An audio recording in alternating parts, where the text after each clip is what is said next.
Good morning, fathers of daughters.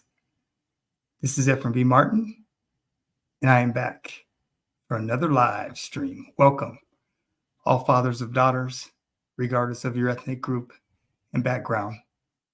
Hope that all fathers had a great week. Pray that your children are safe, that they're thriving abundantly, and as fathers, that we continue to handle our business and do what we do. Welcome, fathers. This live stream today, it's going to be a good one. We are going to be talking about social media engineering and the criminal justice system. And this is kind of dear to my heart because I worked in the criminal justice system for 20 years. I'm a former state of Colorado juvenile probation officer, and I've been a certified paralegal since 1984 when I was a United States Marine. That was my job when I was in the Marine Corps.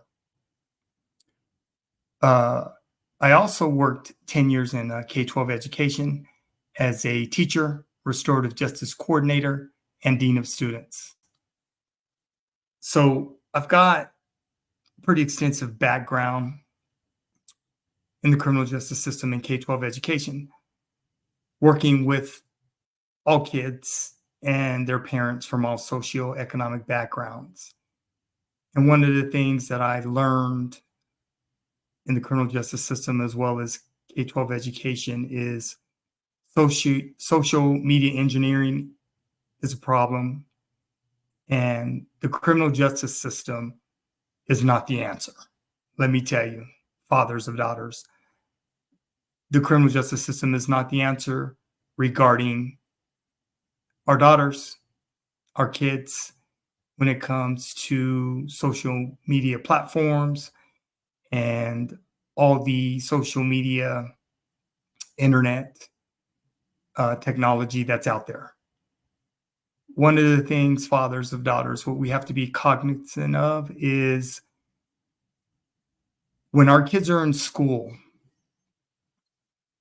one of the biggest problems in schools, all these kids have phones, right? And they are definitely allowed to have phones. But it becomes a problem because so many of these kids, they just never ever stop using their phones. They never turn their phones off. They use them at home, they use them at school, they use them during class periods, they use them during lunch period. So they pretty much have this 24-hour computer on, testing their brain, working their brain, and feeding their brain. I've got 6 good videos today that I'm going to be sharing with fathers, because what I do here at Grow Dad YouTube channel is I am an educational and informational provider through instruction. All videos that are used are fair use, and I'm a researcher. I'm a legal researcher. I've done it my entire career, my entire life. So fathers, this is what I do. This is what I enjoy doing because I care.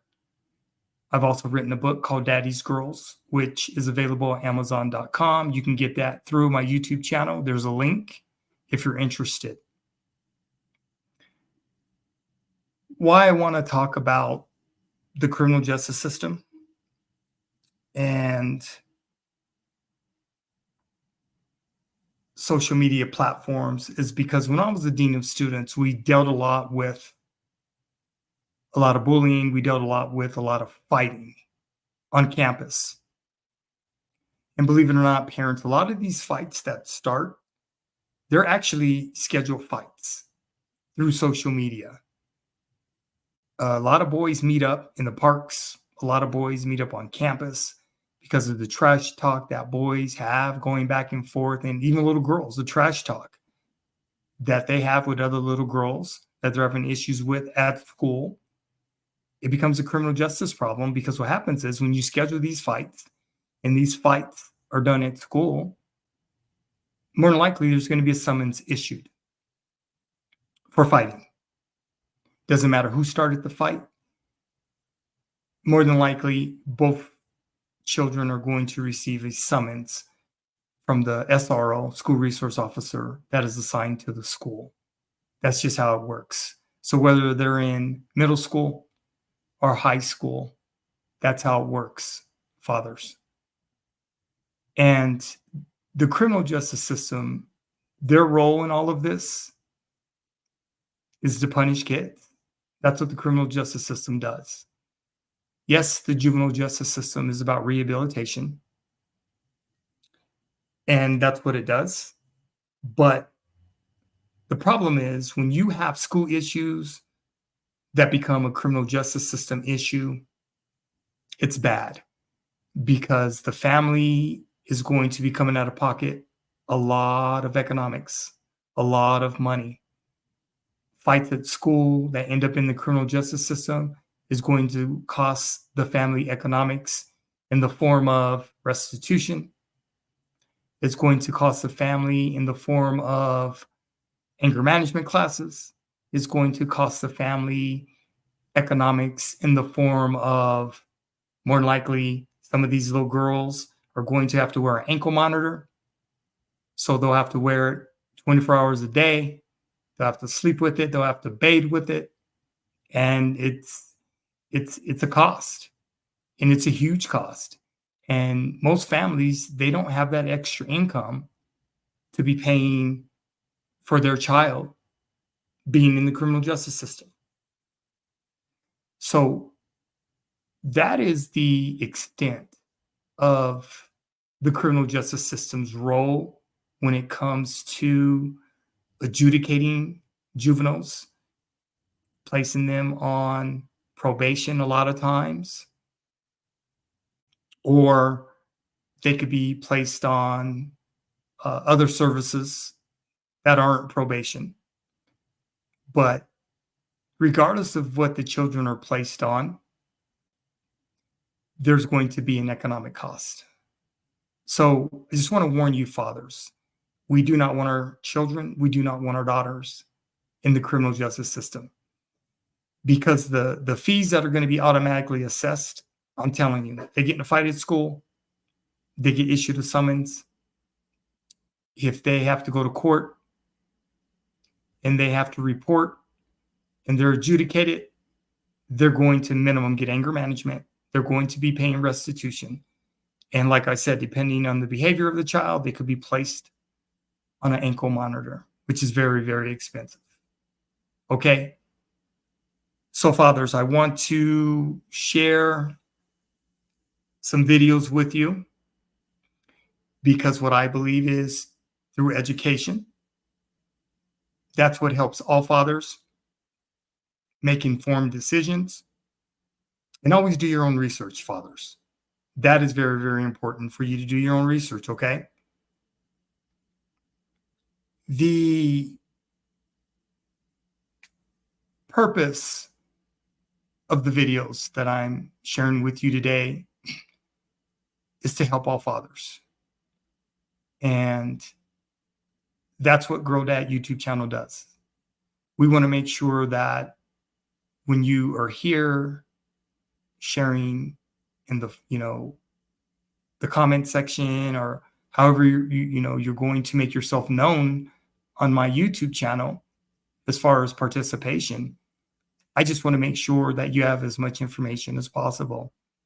So that way you can make better informed decisions. Fathers, is very critical. I wish when I was raising my daughters that I had someone. And even though I was a probation officer for the majority of my daughter's primary years before I transitioned into becoming a teacher, it was still very, very difficult because seeing how the criminal justice system messed over children, seeing how the criminal justice system messed over families, it was just a very, very difficult situation, to be objective a lot of times. That was my job, was to advocate for these children, was to hold the families accountable. And so many of these kids, they're a mess coming from these families. Some of them don't have any structure. Some of them don't have any discipline. Some of them don't have any consequences. So many of them just don't have boundaries. So many of these parents are friends with their children, which is tragic. That never works out. So this is what I'm doing here at Grow Dad YouTube channel, fathers. I appreciate you. And like I said, I do all the research. And through my book, which is an excellent book, if you purchase it, it'll make a lot more sense. And through my live streams. This is my 28th live stream so far. And if you come to my YouTube channel, you could see I have live streams scheduled all the way out until May the 2nd. And then I've got another 10 to 15 live streams that are going to be coming after that. Okay, fathers? So this is what I do. This is how I get down. And I feel blessed to be in the position that I am, to be able to work with fathers and help all fathers. So, fathers, here's the first video. Let's get into it.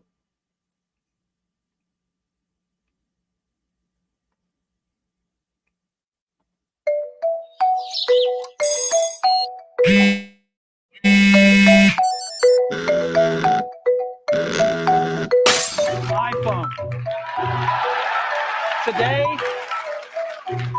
Today, Apple is going to reinvent the phone. In 2007, Apple released the iPhone. It was the first all-in-one phone, iPad, and internet communicator. It was a game changer. 2011, 35% of adults owned a smartphone. By 2021, it was 85%. Now, 35% of users check it more than 50 times a day. 98% of Gen Z own one, and it's $1 billion market winner. Fine, look, don't get me wrong. It's a wonderful device. I have one, but I keep it off because it has deadly side effects. That's why Silicon Valley CEOs banned their own children from using it. It's addictive. In my office, I see amazing young minds addicted to smartphones, to social media, likes, notifications, the pleasure. They get hungrier and hungrier. Like they're never satisfied, eating eye candy, getting so interested in trivia, trying to get their self-esteem cups filled, trying to get acceptance, but feeling empty inside. That's addiction and dopamine overdose. Look, smartphone and social media combination is such a winner because it's so addictive through dopamine pleasure. Images, catchy sounds, a ding to say that somebody wants my attention, somebody likes me. Images that are mind-blowing. They're really fantastic, but it's just too much, way too much of a good thing. It's addictive in the same way that drugs, gambling, and porn are addictive. Dopamine release in the brain's reward system. This really is selling addiction. Many of us are addicted, and you can tell when you start to complain about having less time, less friends, and being lonelier. Well, where did your time go? Where did your friends go? How did you get to be lonelier when the population's rising and we're more connected? We're being sold a lie here. Internet addiction eats up your time. Likes, news feeds, movies, hit series, and very interesting opinion pieces on current affairs. This all smashes your brain with information, image, entertainment overload. It's a recognized psychological disorder. So as a psychiatrist, here's what I think is going on. This all taps into deep human needs. The need to know, to be accepted, to explore and develop an identity, and even that core need to try to find out what life is all about. People think the answer to that question is actually on the internet. This is what leads to people sleeping with their phones rather than with somebody that they love. People waking up to check their news feeds and likes instead of saying good morning to a human being. It cuts off human connection. People even use toilet time to stay connected. They'd rather race home to surf the net rather than surfing the waves or to play out in the streets.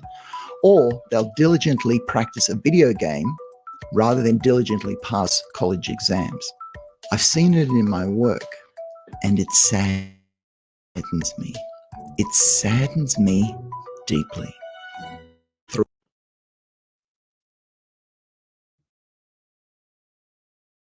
a 3x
empathy area, the anterior cingulate gyrus, shrinks. Now just think about that. A part of your brain shrinks in response to screen addiction. A part of the brain that we have spent tens of thousands of years evolving to help us get along with each other. In a single generation, it's being pruned back because it's just not being used enough. That's devolution right in front of our MRIs. Less empathy, less ability to engage with people. Screens change our brain chemistry, which changes our feelings. Oxytocin, beta endorphin levels fall because we're spending less time together. We feel bad. Social phobia, anxiety and depression, suicide, they rise because we're spending less time together. We feel bad. To get over this nihilism and loneliness, guess what? We turn to addictions for relief. So, because of dopamine, you feel good for a short time, then you go back to feeling bad. That's addiction. Filling a void where friendship should be. More social media, more screens, less empathy, less people interactions, less friends, more loneliness, more depression, more suicide. The biggest rise in suicide is in 10 to 400% in 5 years. 300%. Why? Because impersonal screen interactions suit female aggression. Males, give them face-to-face physical violence. Females, give them social media, screen anonymity. This suits their relational violence. They single somebody out, exclude them, start rumors, destroy character, destroy reputation. There's a long list of young females who have killed themselves. It's a tragedy. We're making enemies out of people who could be our friends. That's bizarre. It's all part of the brain damage thanks to screen addiction. One study shows that just having a smartphone close by decreases your ability to think and to pay attention. Well, what do you call that? What do you call mental illness? It's all a form of mild, reversible brain damage. Okay, so this information references over 100 separate studies, all pointing in one direction. Smartphones, social media, they're addictive and they contribute to mental illness. There's not a single study showing that the more that you're on social media, the better your mental health. I went to a child and youth mental health conference. It showed a sharp rise in mental illness since 2007. Why? Sure, divorce rates haven't helped, our risk and tolerance society doesn't help, drugs and alcohol continue to be problems, but none of them became suddenly worse in 2007. There are other possibilities. Maybe somebody spilled an anti-brain chemical in the water system.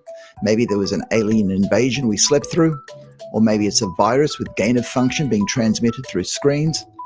Come on, look at the science. Or is this just going to be another inconvenient truth for us to ignore? So where's the hope? What can you do to change any of this? The hope is in you. You can wake up today and take charge. All that it takes is a decision, a sense of purpose, some practice, and some discipline. Here are some suggestions. Okay, firstly, if you're not convinced that you're addicted, try doing it without your smartphone and without any social media for 30 days. Then 8 ideas. Number 1, enjoy parties, have fun. Do and say things that can't be documented. Be spontaneous. Free yourself from the tyranny of all that you do and say now. Number 2, don't touch your smartphone for the first half hour of every day, then make it an hour, then no entertainment or social media until you've finished work or school, then shut down an hour before sleep. Number 3, have a technology-free day once a week. Your brain will actually look for something useful and pleasurable to do. Hiking, friends, you'd be surprised. Number 4, turn off for dinner conversation. Disconnect. Even if you argue over dinner, you're relating to flesh and blood, not silicon and plastic. People are unpredictable. That's how they're supposed to be, and they're a healthy challenge for your brain. Talking, laughing, just being with them releases beta endorphins. Number 5, exercise. Get into nature without the headphones. Look at the world, listen to it. This release calm through. Number 6, because people can do that to someone in your brain. Number 7, people. Prioritize them. Being addicted to family and friends, I've never had to treat it. But all of a sudden, with a smartphone and social media, you've got less time.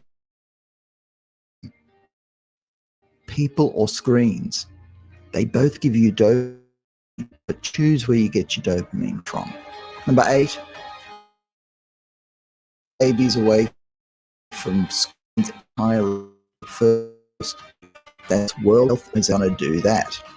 Well, to do any of this, you want to have a worthwhile purpose. Love, people, friendship, meaning, truth, usefulness, artistic expression. You choose. See, studies are telling us that young people are miserable at the moment. And some young adults are even trying to sue Instagram for stealing away their childhood. Good luck with that. Say no to marketing psychologists. Say no to having the latest phone. Say no to clicking where they want you to go. Don't listen to media mentors. The hope is with you. You can be boss in your own brain. Like a lot of things, a little bit is okay, but a lot is disastrous. That's addiction.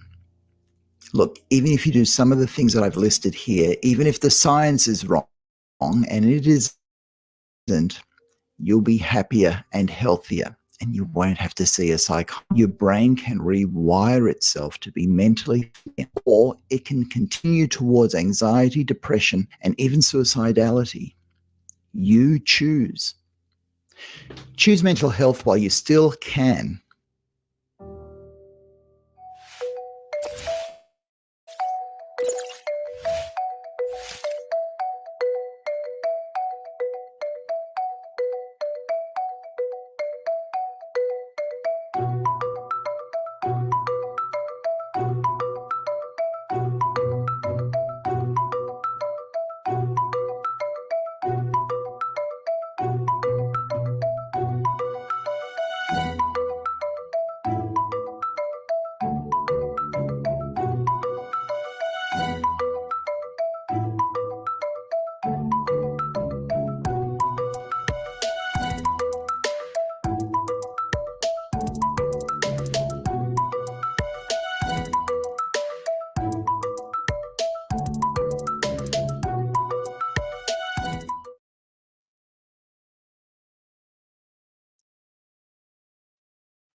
Okay, fathers.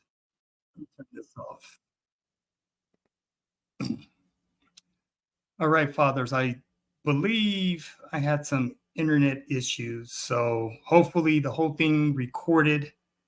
The video, I'll be checking it out once I'm done with this live stream to make sure that there weren't any interruption issues, but it appears that I had a glitch going on. You know how technology is. That's what we're dealing with, fathers. So very good video. And I want to share a story with you real quick. April 20th, 1997, Columbine High School. I was a probation officer at the time in Jefferson County, Colorado, at the 1st Judicial District, Jefferson County, Colorado, state juvenile probation officer.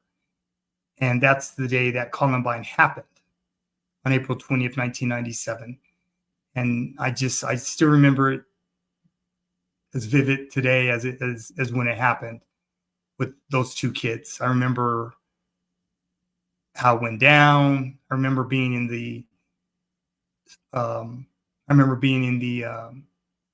cafeteria, employee cafeteria, and how it was all unfolding on TV. That Columbine was having a shooting. And I had several kids at Columbine that were on probation. By the grace of God, none of them were murdered that day, but a lot of kids lost their lives. And I remember just being a probation officer at that time and having this mass shooting go down in Jefferson County, Colorado. And it was bad. It was a bad, bad day. And yes, I was a probation officer at the time when Columbine went down April 20th, 1997. And I know a lot of things that came out after that was talking about how these kids got bullied and they didn't feel they were liked at school, and it was bad. It was really, really bad. So I know some of my takeaways from Columbine, being a probation officer, state juvenile probation officer at that time, was I just didn't understand how these kids could get a hold of these weapons and do what they did. And it was because of adults or lack thereof, parental supervision. That's how they got a hold of those weapons. That's how they were able to do what they did. That was a mass shooting. Kids lost their lives that day. So yeah, that's a memory I will always have, because it was a crazy day that day. But fathers, the thing is, when we're talking about our daughters being in the criminal justice system through social media engineering and the criminal justice system, most of the time it's going to happen. If they're at school, it's going to be because of their fighting. It's not going to be because of truancy. Truancy is not an offense to where kids get summons to court. There's a truancy court, but there's a process that kids and families have to go through before they're even recommended to truancy court. They have to miss at least 100+ days of school before they're even recommended to truancy court. And there's a lot of factors that are involved with that. But like I said, when I was not probation officer, when I was a dean of students, it was crazy just to see the amount of fights that were scheduled on campus through social media. And a lot of these parents, they expected us to do something about it as administrators. And it's always been crazy to me how parents can expect administrators to monitor their children when you got your kids at home with you. They're your children. We handle what we need to handle at school as administrators. And if they try to bring any violence to school, we handle it then because of policies and procedures. But to think that we're supposed to monitor your children all day, every day, just because we have them for 6 to 8 hours a day, it's insane to me. And I didn't understand a lot of parents. I really didn't. I've just met so many parents in my lifetime on both sides of the criminal justice system and K-12 education. They didn't want to be parents. They didn't want to be a part of parenting. And it was just crazy. You see these kids in crisis day in and day out, and so many parents are just withdrawn, disengaged, and it didn't make any sense, right? So it was always for me, it was always a challenge because I came from the criminal justice system. I didn't take the traditional route of becoming a teacher and becoming a dean of students. I worked in the criminal justice system first for 20 years before I went into K-12 education. It was a very easy transition for me because once you work in the criminal justice system, that's the back end. Then you go to the front end of K-12 education. It was a lot easier, way easier, because I was able to prevent and be able to speak with a lot of kids about their behavior. And if they didn't straighten up and get it together, what could happen to them in the criminal justice system. So I'm going to, give me a second here, fathers. I'm going to bring up we're going to get another video here together. The next video that we're going to see. What are your thoughts, fathers? I would love to hear your comments. and how you're feeling. What are your thoughts? What are your concerns? How are you and your wife, or if you're divorced, or if you're a single parent, how are you going to monitor your child's behaviors through social media? It's pretty tough. It's not always easy because their cell phones are, most kids' cell phones, that's their lifeline. And they will fight hell or high water when parents try to take their social media from them. Trust me. I saw it all the time. And it was crazy to me. It was straight crazy to me to see all the fighting, the infighting that was going on in homes over cell phones. Because kids take personal ownership of their cell phones. It's their property. They feel that way, right? So, fathers, you're going to have to pay attention. You're really going to have to pay attention to what's going on with your kids. Because I'm telling you right now, in the educational system, K-12, middle school, high school, when kids get in fights, when threats are being made, when bullying is going on, it's being done through social media. And that's when it becomes a criminal justice system issue. Because the criminal justice system will deal with it if it has to. It prefers not to, but if it has to, it will. Okay, fathers, let's get into this next video.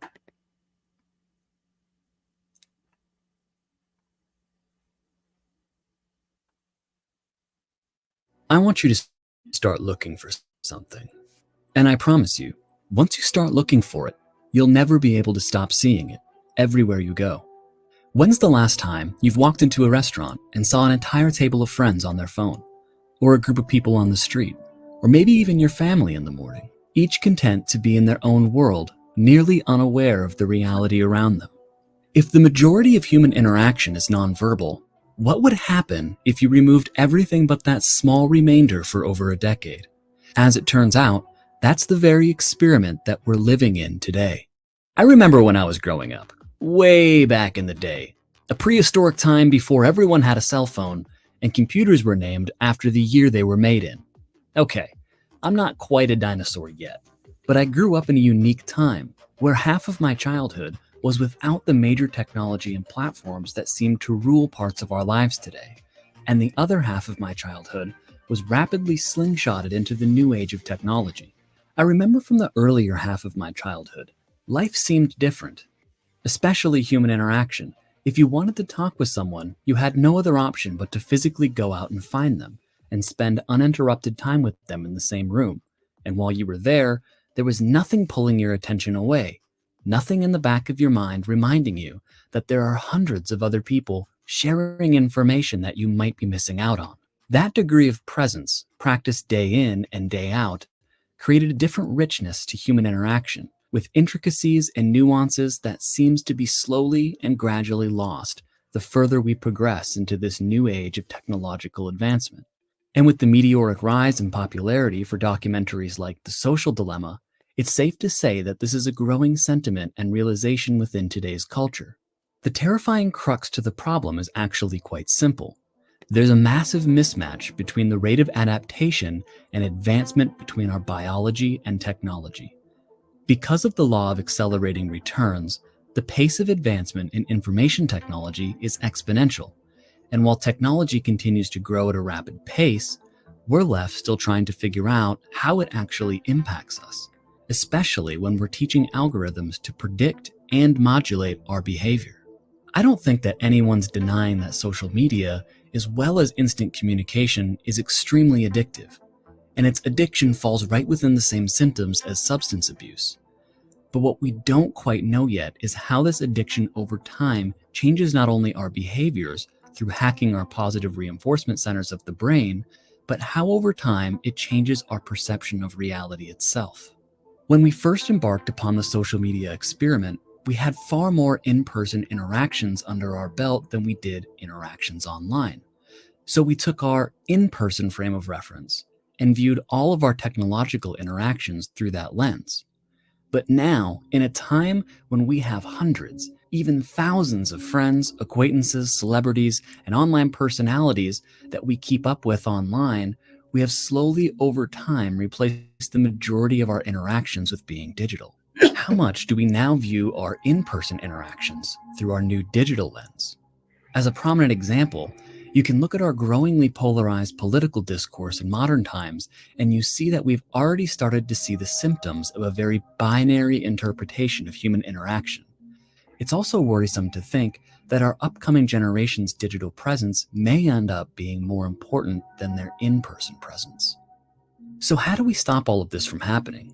Is the answer to shut it all down, just pull the plug on big tech? I don't think that it is. The truth is, we've opened Pandora's box, and this is the reality that we're now faced with. So what's the path forward? The first step is underway: awareness.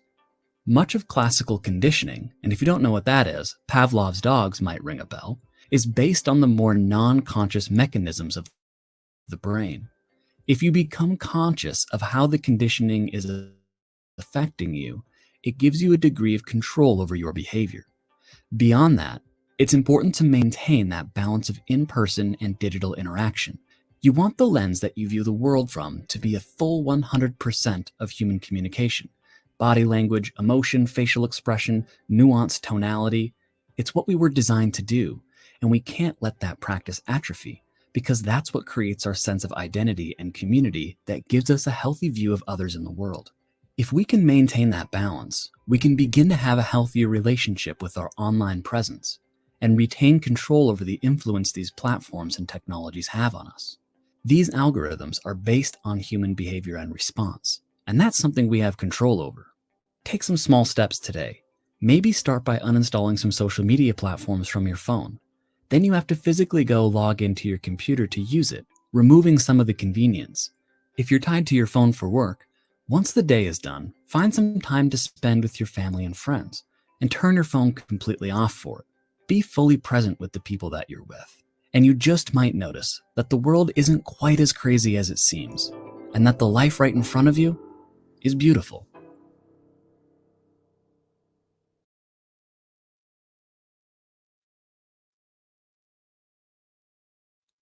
Okay, fathers, that was video number 2. And what's interesting for me as a father of 4 adult daughters, all of my girls are adults, 35, 29, 26, and 23. What's interesting for me is they didn't have to necessarily go through what Gen Alpha girls and Gen Alpha boys are going through. I got 2 millennial daughters and 2 Gen Z daughters. So technology was just getting started. I mean, it wasn't just getting started, it was there, but my youngest daughter, my 23-year-old, she got it the fastest when it came to technology. I believe she got her first cell phone, I want to say, 8th grade, because her and her sister, my 26-year-old, they were just 2 years apart. They were always together. So when she went on to high school, I needed to make sure that I was going to be able to stay in contact with my my baby girl. So, but the social media, it just wasn't, my girls didn't spend time on TikTok, and they weren't on the computer all day. And I kept my girls active. They were doing other things. So their phones were just their means to communicate with their parents and their friends, but it was never an issue. My girls never had an issue with their cell phones at school. I always made sure they put their cell phones in their lockers, not on their person. So my daughters never had issues, but it's a different generation today. And as you can see through these videos and with these videos, there's just so much stuff that Gen Alpha is going through. Gen Alpha was born in 2010. It's 2024. So the older Gen Alpha boys and girls are in high school now. They're 9th graders. And Gen Bravo will start to be born next year in 2025. So yeah, fathers, You're going to millennials, you'll be having older millennial kids because you're millennials yourself. Well, no, you have Gen Z, not millennial. You're going to have older Gen Z children, and you still could potentially have some Gen Alpha kids coming if you decide to make your families bigger, that sort of thing, right? So, yes, the criminal justice system and social media engineering is huge. At every school district in the United States, it's huge. All schools use social media as a means to communicate and to get out information to all kids. So it's not going away, fathers. We just have to figure out a way to be on top of it, because these kids, they're savvy and they know how to block parents and through apps. And I mean, every time they come out with an app, you have to deal with the criminal element of the app, because there's always someone working against the parents, and this is what they do full time. Is they're just criminals. So their job is to entice our children and make sure that they keep our children off guard as much as possible, and making sure that parents are not aware of what's going on with their children. Okay, I'm going to get this next video set up, and this next video is very interesting, because what it's going to be talking about is the parents that are suing social media companies. More than 1,200 families are They're suing social media companies because of what's happening with their kids on social media. And even though, let's see, let me get here. Even though parents are ultimately responsible for their children, these social media companies, they know exactly what they're doing with young people and the algorithms and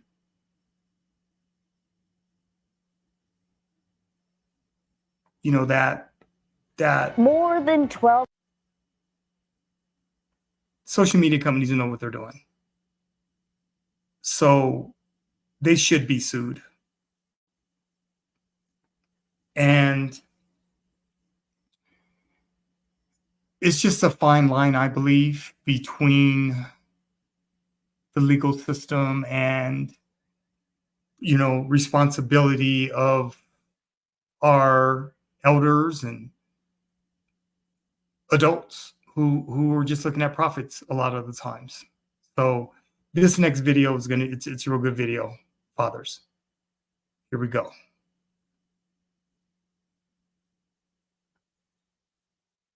More than 1,200 families are suing social media companies, including TikTok, Snapchat, and Meta. And they say content being promoted on the platforms is negatively impacting their kids' mental health. On 60 Minutes last night, Sharon Alfonsi spoke to one of the families suing after losing their daughter to suicide. They believe content shared on her Instagram is to blame. You ask yourself, how did she come up with this idea? And then when I did the research, there it was. She saw it on Instagram. It was on her phone. If that video wasn't sent to her, because she copied it, she wouldn't have had a way of knowing how to do that certain way of hanging yourself. Nearly a year and a half after England's death, that hanging video was still circulating on Instagram with at least 1,500 views. Tony Roberts says it was taken down in December 2021. The Roberts are suing Meta, the parent company to Instagram. If they so-called monitor and do things, how could it stay on that site? Because they're part of their policy states they don't allow for self-harm photos, videos, things of that nature. So who's holding them accountable? So here now to discuss more about these cases against companies is Ryan Baker. He is a partner at Los Angeles-based litigation firm Waymaker LLP. Really glad to see you to talk about this. So people would have known when we talk about the responsibility of social media companies that they are protected by kind of a section of the Communications Decency Act, which basically says providers have some sort of immunity. So these lawsuits are challenging that. What are the current regulations in place for social media companies regarding youth, and how much relies on parental oversight? Well, so it's certainly a developing field. When you referred to Section 230 of the Communications Decency Act, which is something that the internet industry as a whole and social media companies in particular have always used to insulate themselves against liability. And a lot of people have described that statute as sort of the backbone or the facilitator of the internet. Mm-hmm. And essentially what that says is you, as a provider of a site, you're not treated as a publisher of content that's generated by others. So social media, which is obviously people putting things up for others to see, those websites aren't necessarily responsible for what those other people say. However, you obviously have cases now where people are being harmed by the content. And I think that the shift, so I guess to first answer your question, what is the state of the law? It's in flux. A lot of states are looking at this. The federal government's looking at this. Everybody's looking at this as a crisis. A lot of kids obviously are being harmed by this. I have 4 children myself. I'm very aware, try to be aware of what they're doing online and the extent they are online. But at the end of the day, it's a bit of a frontier, and it's something, these products were not designed for children, and they're causing great harm. Yeah, the comparison that I always like to give to people is kind of like an old school comparison, but it's like treating the platforms like they're the printing press. You would never think to sue the printing press for whatever books are, it prints. But the difference here is there are algorithms that, that amplify certain types of posts, and those companies are responsible for those algorithms. And so that is the debate. But I want to. That's exactly right. Right. And so, but what about also the people who create the content? Is there any legal responsibility or liability for the content creators? Well, there certainly can be. I mean, you see this obviously in the setting of intellectual property, where if somebody's infringing, let's say on YouTube, a copyright, then that individual or company could be sued in court for that. And so here you obviously have a bit of a different scenario where you may have somebody who's posting harmful content to a particular group, for example, children. Ultimately, is there responsibility there? The trouble really becomes, in the first instance, tracking that person down and finding who the publisher is. And it can be difficult to get information out of the social media companies. And that's also one of the sort of fundamental issues that I know legislatures are also looking at. How do we enable discovery from social media companies and other platforms? But the point that you make, Anne-Marie, is the right one. The algorithms and the things that these social media companies are using to serve the content, to provide information, those are not things that are generated by other users. Those are products that are developed by the companies themselves, and those products can be the basis for liability. Do you think, and I know this is sort of a developing part of the law, and these lawsuits may shape the future, that it may actually be a little bit of a case-by-case basis? Like if there is something that is put up and then pulled down very quickly, then a platform may be less liable than if, in the case of that we just ran, they had a step-by-step sort of instructions on how to commit suicide that was up a year and a half after someone had already committed suicide.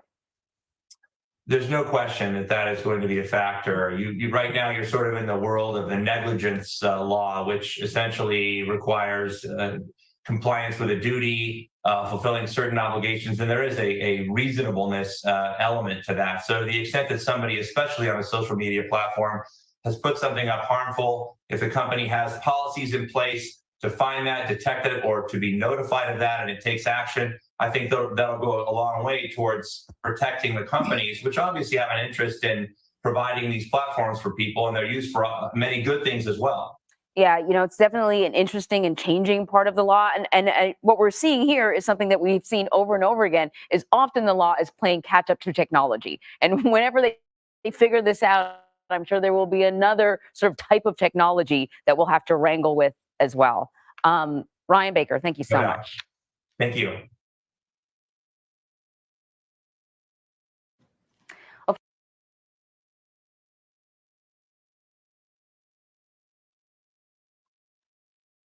Wow. So fathers, Once again, what are your thoughts?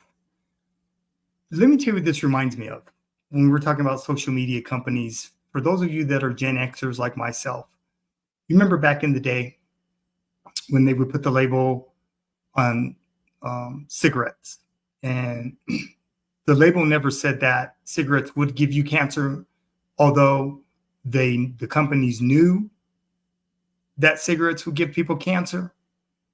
And then finally, when all the lawsuits came together and they broke the industry, they had to put on the packets that cigarettes cause cancer. I remember as a kid, all those packages, all they ever said was, they never said that you could get cancer from smoking nicotine. It may cause. Well, if you look at the packaging today, it tells you it will cause. But that was through lawsuits. And I think that social media companies are going to find themselves in a similar situation like the tobacco companies. And I believe social media companies are going to be paying out way more money than what the tobacco industry ever paid out, because social media is affecting the world. So this is just not a United States problem or issue. This is a global issue. It's on a global scale. It's worldwide. So that's going to be interesting. And I'm definitely going to be keeping my eye on that for years to come, because it's going to come down the pipe. And it's just going to be interesting to see how the United States handles it. I'm curious how other countries are going to handle it once the United States decides to do what they're going to do. So we just need to keep an eye. Gen Xers, let's keep an eye on that and just see. But it reminds me a lot of the tobacco industry and how they misled humans into thinking they wouldn't get cancer from smoking nicotine. Okay. Got this next video. Give me a second here, fathers. This is by an attorney, and she's talking about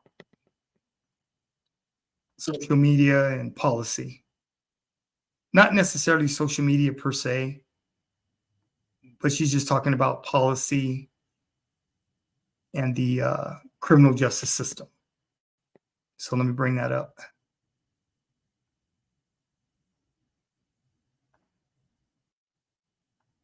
I think if you look at the way the media covers crime, there's a pretty steady drumbeat of criminal justice stories on the local news that doesn't really adjust to what's happening in terms of crime rates. So there's always a huge chunk of any local newscast devoted to crimes. And that's true whether the overall crime rate is rising or falling. And so one thing that does is create an appearance that crime is always on the rise. And if you look at polling of the public does think crime is always on the rise, even when it's falling. So that's one issue. Another issue is that the media likes to highlight certain kinds of crimes in a newscast. So, really the grislier, the better for purposes of TV news. And as a result of that, you have the public thinking about these serious crimes when they're thinking about criminal justice policy overall. They might not be thinking about lower level offenses or the complexities of why someone might commit a crime. They just have some horrific image in their mind that they might have seen on the news or social media. And the other thing we get from media coverage is very racialized. The media tends to cover a lot of interracial crime, even though most crime is intra-racial. And that also ends up feeding into various stereotypes and prejudices among the public when it's thinking about crime policy. And, that too affects then what policies are ultimately adopted. So you end up with a public that's very prone to be afraid, and it means you have a public that's more likely to support some very harsh responses to things. But what would be better would be if the media spent more time talking about what works to reduce crime. What would be the right approach if we're seeing crime on the rise, or we're seeing certain kinds of behaviors the public would like to see stopped, to really analyze what works to do that. And that you don't really see a lot of discussion about or coverage of. I think if you look at the way that. So fathers, I believe let's see, let me get where I am. I believe she's a professor at New York University School of Law. I believe so.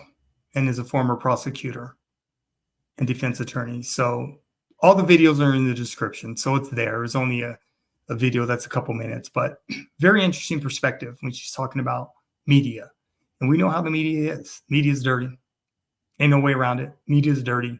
And the media is about making money and promoting and pushing their agenda.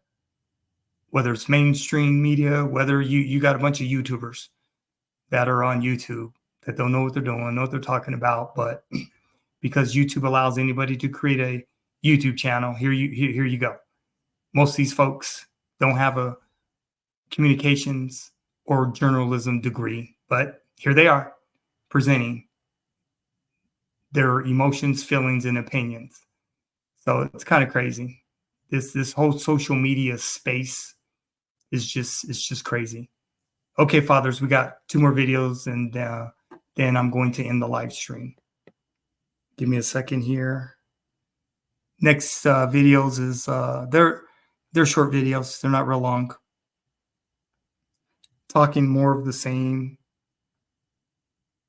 regarding social media and how it's affected our kids, and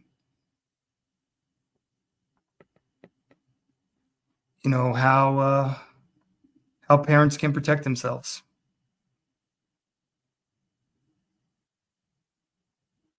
Okay, let me see here.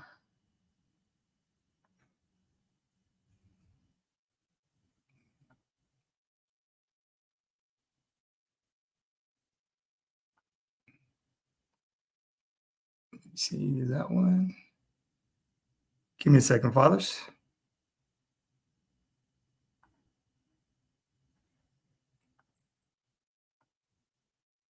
Okay.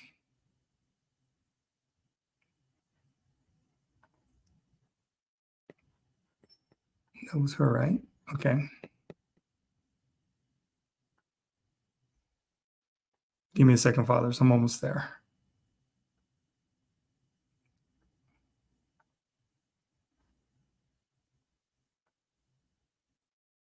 Okay.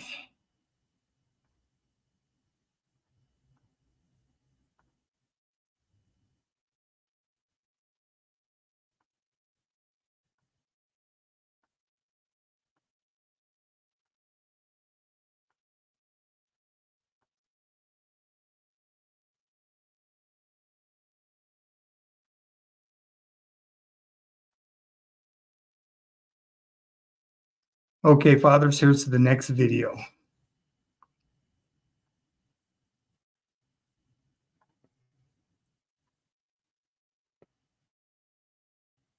In terms of signs that parents noticed in the past that made them aware of their child's addiction to social media, the biggest hurdle here is that these companies never told the world what they were doing. So most parents wouldn't notice the signs because nobody, including doctors, psychiatrists, nobody realized what was happening. I can tell you in retrospect, sort of what we see now and recognize as the signs of addiction to social media. Initially with many children who either stay up late or they sneak up after their parents go to bed, so that they can use social media. You have kids who can't sleep at night if their phone's not next to them. You have one of the biggest symptoms is when a parent or guardian takes a phone away, the reaction that the kid has. So for most of us growing up, if our parents took away TV, it was a bummer. We certainly didn't like it, whether it was TV, CD player, whatever device we had and enjoyed using. With social media, what we see are parents that try to limit access to that device and their kids lose it. You have, kids punching holes in the walls, kids running away in order to use social media, kids engaged in self-harm, the sort of classic symptoms of addiction. You also have parents who will put the device in their bedroom to keep it away from kids, and kids will actually get up at night and sneak into their parents' room to try and take the phone. Just really extreme behavior that you typically wouldn't see. That now, as people are looking at it, we're realizing this is the impact social media is having on these kids. They feel that they need it. they feel that they can't live without it.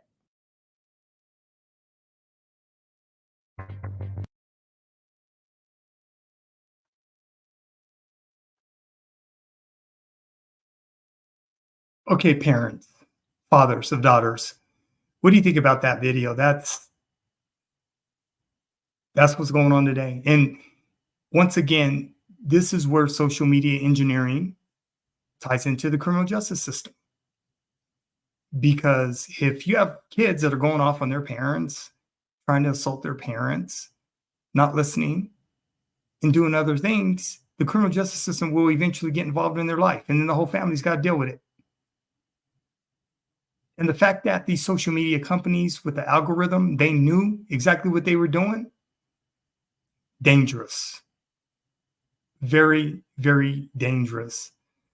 So that's crazy. It's just absolutely crazy. I don't know with a lot of you parents how you're going to deal with it, how you're going to move forward, but you're going to have to figure out a way how to make adjustments. And you're fighting a beast with the social media companies. You are. And you're at a huge disadvantage when it comes to these social media companies because their bottom line is profits. And they know they have an entire industry of children.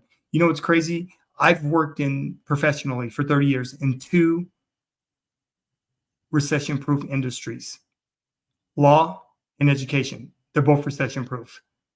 We found that out during COVID, didn't we? Laws never stopped. Courts never stopped. Everything went to Zoom. Kids resorted to going to Zoom, online teaching. Online learning. So I've worked in 2 recession-proof industries for 30 years. Those 2 industries are recession-proof. Doesn't matter what happened. Kids are always going to have to go to school and learn. Folks are always going to be in the criminal justice system. That's what it is. Okay, fathers, we got one more video. And this one is the same woman. She's talking about predators grooming children on social media victims. I think this one's about 4 minutes or so. Make sure I pull it up here.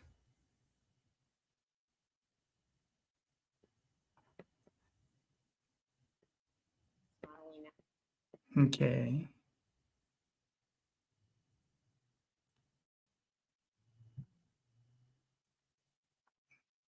Get that there.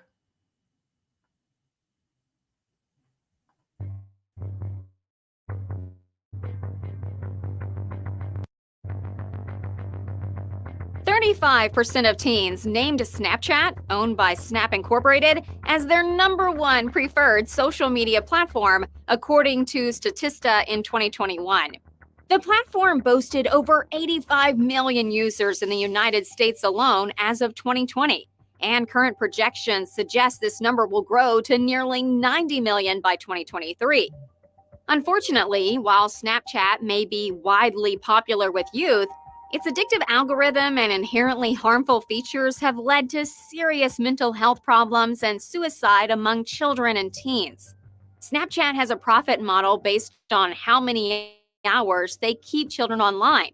As a result, children are not merely stumbling upon harmful information, but are actually being pointed to it. Snapchat users can post images or videos known as snaps. Snapchat offers users the ability to set time limits on snaps, so they disappear as soon as they are viewed. This creates the illusion that pictures and videos posted on Snapchat are temporary and may encourage teens to share content they otherwise wouldn't, like explicit images or cyberbullying messages. This feature may also encourage sexual predators to actively participate on the platform. A feature called Snap Maps allows users to share and view each other's locations. Theoretically, only friends can see it, but many Snapchat friends are not people teen users know and can be sexual predators or drug dealers. These unique Snapchat features prevent parental monitoring. compel daily use of the platform, and allow users to reveal their location. It's no wonder that parents are filing Snapchat lawsuits accusing the company of failing to warn users about the dangers of its product, defective design, and gender discrimination, among other complaints. The Social Media Victims Law Center works to hold social media companies legally accountable for the harm they inflict on vulnerable users. They have filed several lawsuits against Snapchat on behalf of families whose children were targeted and harmed by the platform's algorithmic discrimination, which recommends and promotes inappropriate content to young people based on their gender and race. Meta Platforms, the owners of Instagram, have also been named in these lawsuits.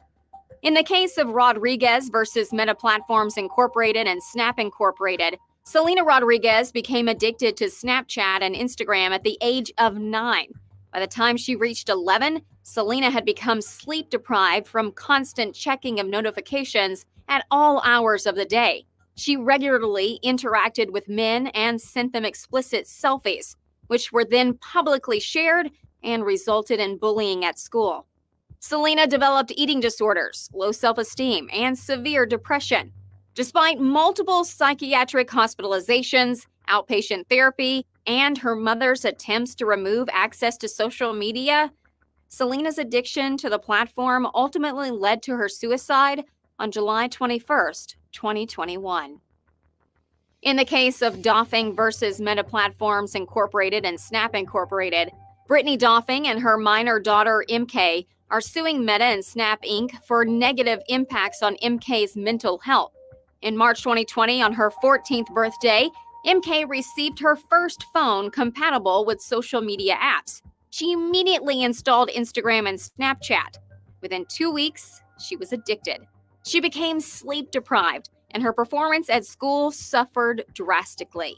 MK received sexually explicit communications from adult male sexual predators and became obsessed with her body image, resulting in an eating disorder.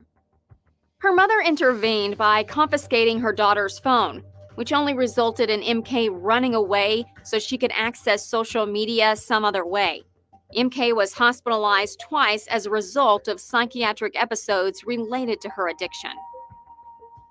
In the case of Hefner versus Meta Platforms Incorporated and Snap Incorporated, middle school student Liam Birchfield, who once enjoyed playing his guitar and planned to join the United States Air Force after high school, tragically became addicted to Snapchat and Instagram. He was soon staying up until the early morning hours every night, scrolling through endless feeds and communicating with strangers. He also viewed material that included information about firearms.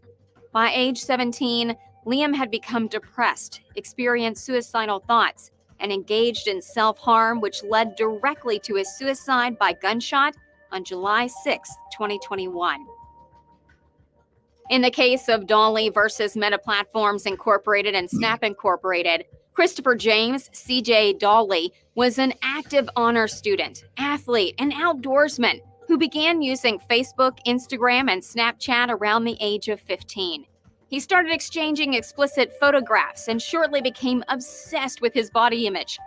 He suffered from being sleep deprived as he communicated on social media throughout the day and night. Although CJ showed no outward signs of depression or mental injury, on January 4th, 2015, at the age of 17, CJ fatally shot himself, only leaving behind a suicide note to assure his parents it was not their fault. Snapchat is also being examined by the Federal Bureau of Investigation as multiple teens and young adults have died after buying prescription drugs laced with fentanyl from drug dealers they connected with through the app. It's clear that Snapchat points young users towards harmful content and uses features that decrease parents' ability to monitor their children's activities on the platform while making it easier for predators to find them. This, along with the platform's other inherently harmful features, makes Snapchat unsafe for kids. If you believe that Snapchat has harmed your child or teen, contact the Social Media Victims Law Center to learn how we can help. Reach out to our team now for a free confidential case evaluation.